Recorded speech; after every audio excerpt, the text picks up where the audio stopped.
Kailangan tungtungan mo talaga yung kahoy ha, para hindi mahulog.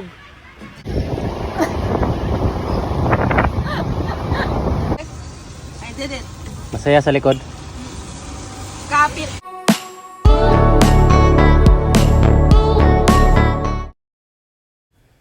Andy pinaghawak ni Philmar ng kahoy sa likod ng sasakyan upang hindi mahulog habang nagmamaneho si Philmar. Maulan nga pero kinaya ni Andy.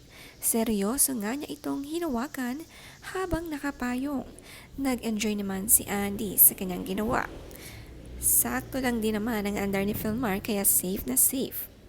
Pagdating nila sa bahay, ang ganda ng ngiti ni Andy dahil maayos ang kahoy na binili nila.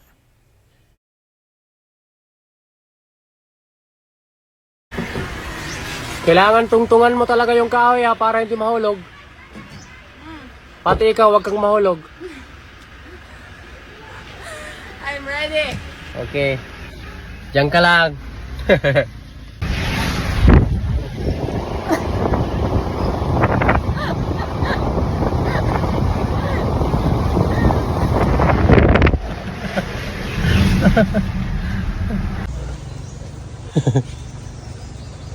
Yes.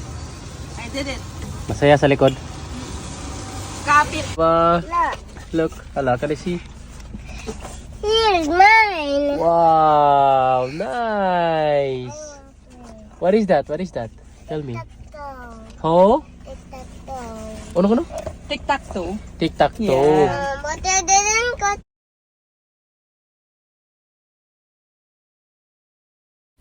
Nakakatuwa naman si Lilo pagtapos ng school ibinida ang kanyang artwork na drawing sa isang karton. Sa kanyang Papa Filmer nga ipinakita. Ang ganda nga niyang mag-drawing. Mine. Imunak, imunak. I didn't cut mine. It's okay. I'll help you cut them at home. We Nice. have scissors. Yeah. But Nice. You explain to Papa your drawing. Nice. You explain to Papa your drawing. Awal, ano? So, ito yung volcano niya. Tapos, this is a dinosaur pteranodon and it's pooping. And this is the grass.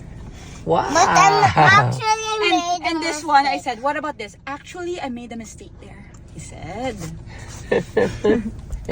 Those sons, that ones that you cut. Yan po. Yan.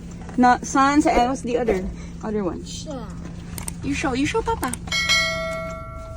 Oh, she drew a shell.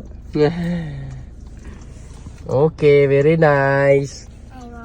I will play. Now we go eat. Lunchtime. Okay, lunchtime. Parehas nga sila ni Gowang pumapasok sa art school tuwing Sunday para maging mas creative ang magkapatid. Maraming ang natututunan kahit homeschool. Tutok kasi si Andy pagdating sa mga anak.